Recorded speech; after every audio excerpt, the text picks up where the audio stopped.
Bismillahirrahmanirrahim. Assalamualaikum warahmatullahi wabarakatuh. Alhamdulillah wassalatu wassalamu ala Rasulillah Sayyidina wa maulana Muhammad ibn Abdullah wa ala alihi wa sahbihi wa mawalah. La hawla wa la quwwata illa billah. Amma ba'du. Rabbi israh li sadri wa yassir li amri wahlul 'uqdatam min lisani yafqahu qawli. Allahumma anfa'na bima 'allamtana wa 'allimna ma yanfa'una wa zidna 'ilman wa yaqina. Alhamdulillah ala kulli hal wa na'udzu billahi min hali ahli an-nar. Amma ba'du.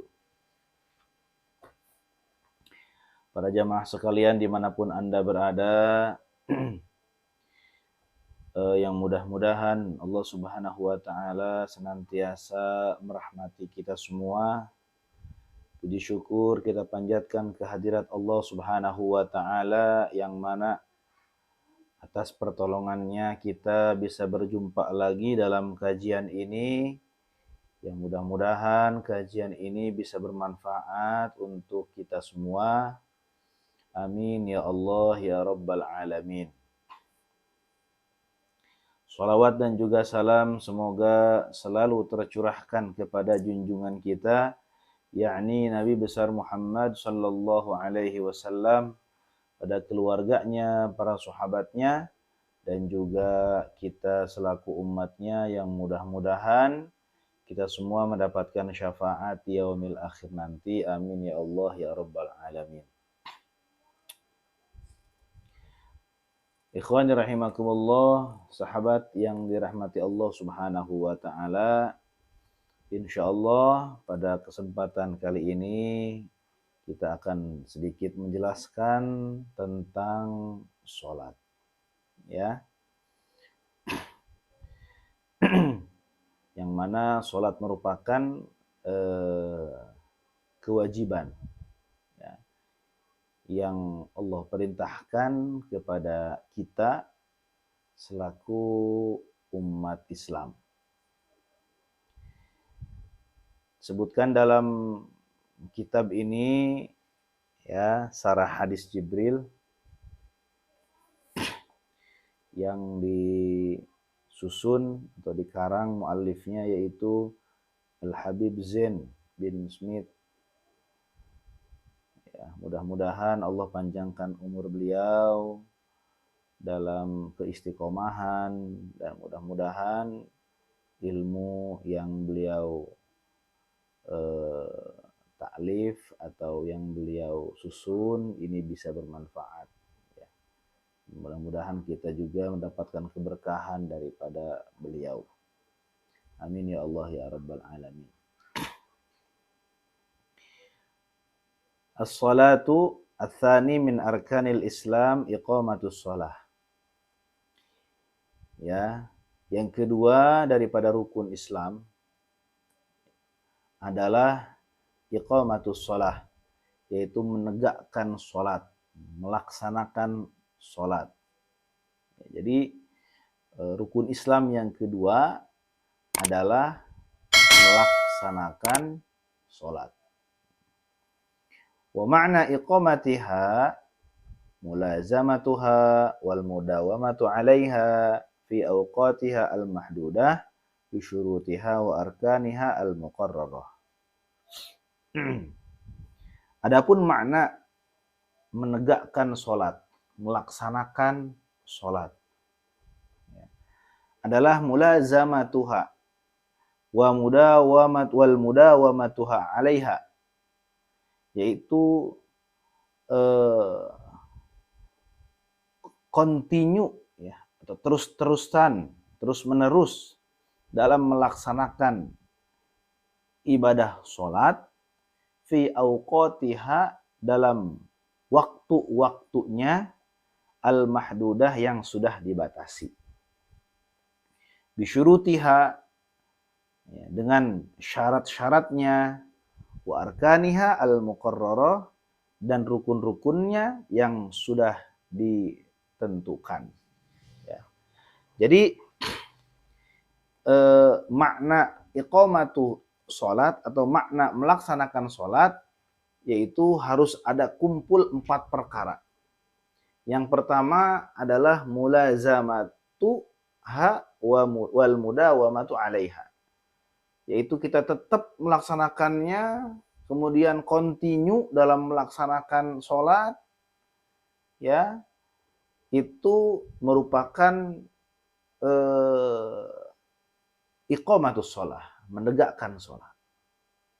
Kalau ada orang yang sholatnya bolong-bolong, ya, hari ini sholat, besok enggak, atau zuhur sholat, asar enggak, terus seperti itu, ya, belang-belang kayak zebra gitu ya.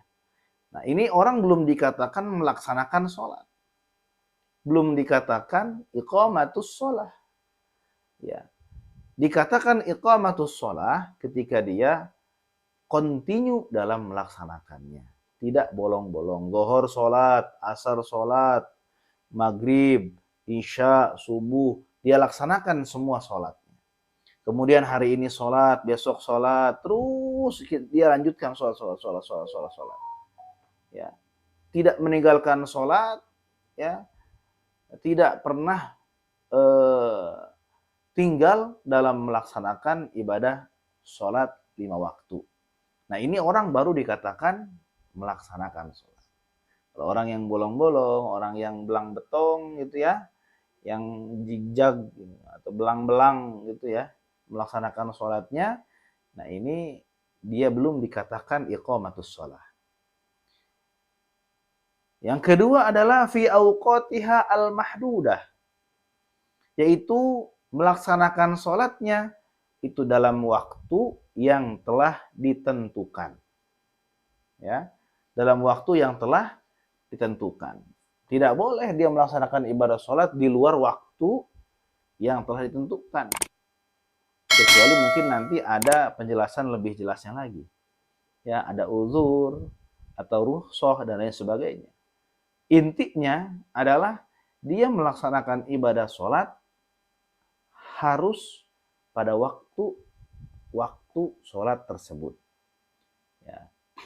Oleh karena itu ketika ada orang yang tidak ada uzur, ya, kemudian melaksanakan sholat di luar waktunya, ya, itu orang tersebut belum sempurna dikatakan iqamatus sholah. Ya, yang pertama tadi mulazamatu atau terus-terusan dalam melaksanakan sholat.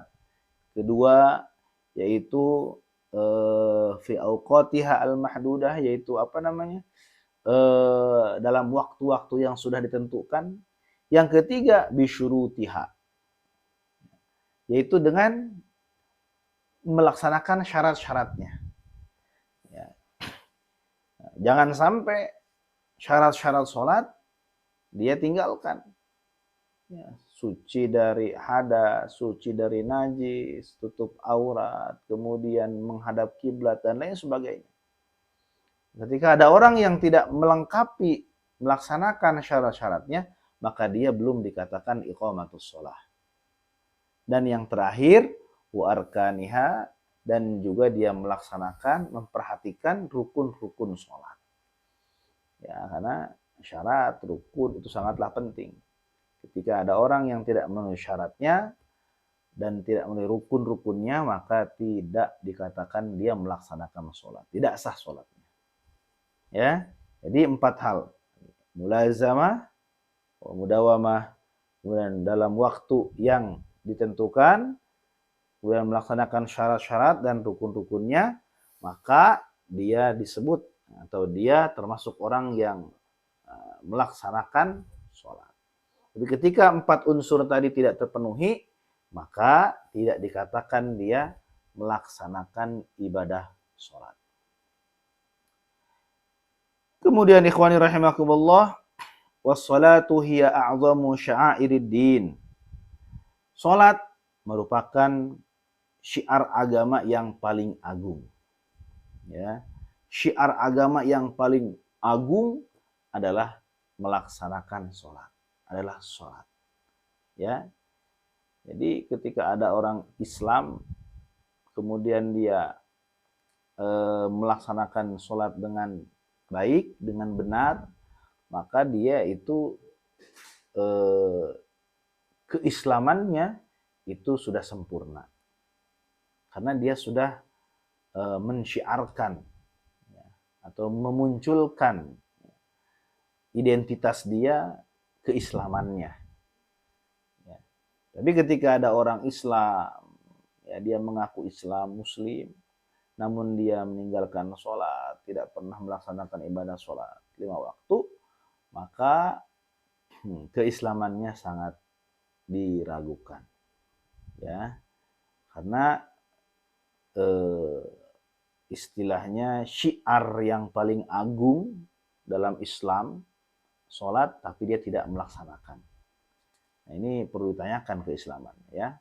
Jadi sholat itu merupakan syiar agama yang paling agung. Wa afdalu ma yutaqarrabu bihi ila rabbil alamin. Dan sholat merupakan wasilah atau media perantara yang paling utama untuk seorang hamba mendekatkan diri kepada Allah Subhanahu wa taala. Kalau kita ingin dekat dengan Allah, ya, ingin dekat dengan Tuhan yang menciptakan alam semesta, maka ya, yang paling utama adalah dengan kita melaksanakan ibadah sholat. Ya, sholat wajib, ya, sudah harus, ditambah lagi sholat-sholat sunnah yang lainnya. Semakin banyak sholat yang kita kerjakan, maka semakin cepat kita dekat dengan Allah Subhanahu wa taala. Ya. Semakin sedikit sholat yang kita kerjakan, maka semakin sedikit pula kedekatan kita dengan Allah Subhanahu wa taala. Kita tidak punya kesempatan dekat dengan Allah. Jadi sholat ini merupakan media yang paling afdal, yang paling utama agar kita bisa dekat dengan Allah Subhanahu wa taala. Fa Ibnu Mas'ud radhiyallahu anhu qala sa'altu Rasulullah sallallahu alaihi wasallam ayyul amali ahabbu ila Allah, wa fi riwayatin afdalu, qala as-salatu liwaqtiha, rawahu asy-syaikhan.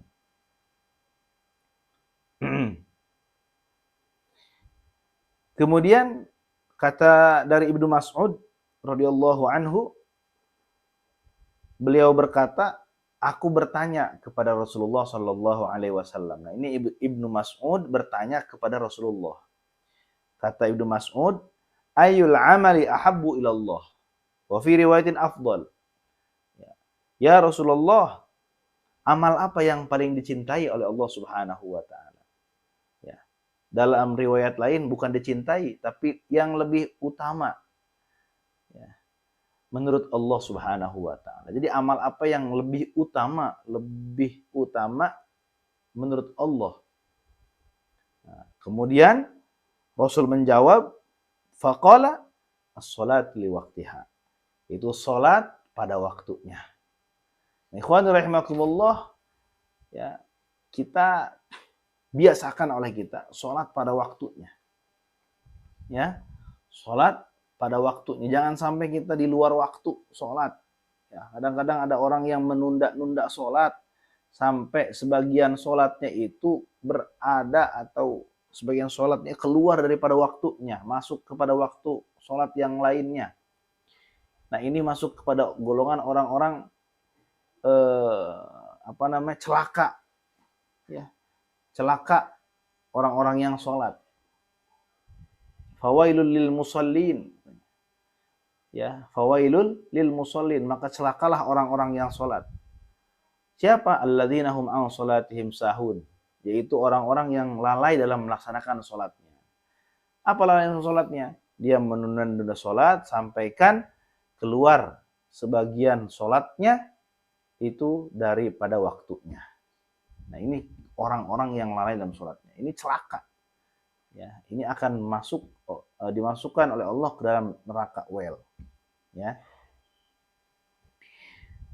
Nah, oleh karena itu amal yang paling dicintai oleh Allah Subhanahu wa taala adalah ketika seseorang itu melaksanakan ibadah salat 5 waktu tepat pada waktunya.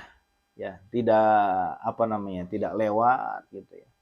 atau tidak sebelum waktunya udah sholat gitu ya. Saking rajinnya ini ada orang sholat sebelum waktunya dia udah sholat. Nah, ini kurang bagus, tidak bagus. Ya, tidak bagus. Kemudian wawaroda inna awwala ma yuhasabu bihi al-'abdu yaumal qiyamah as-shalah.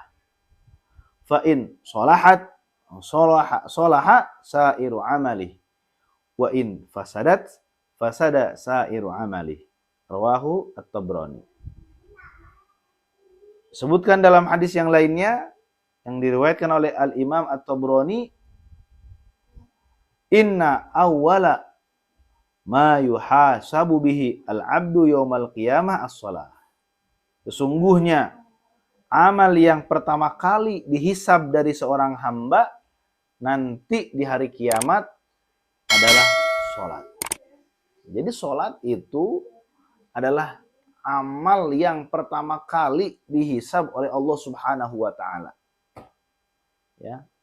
Amal yang pertama kali dihisab oleh Allah ya dari seorang hamba itu sholatnya terlebih dahulu ya.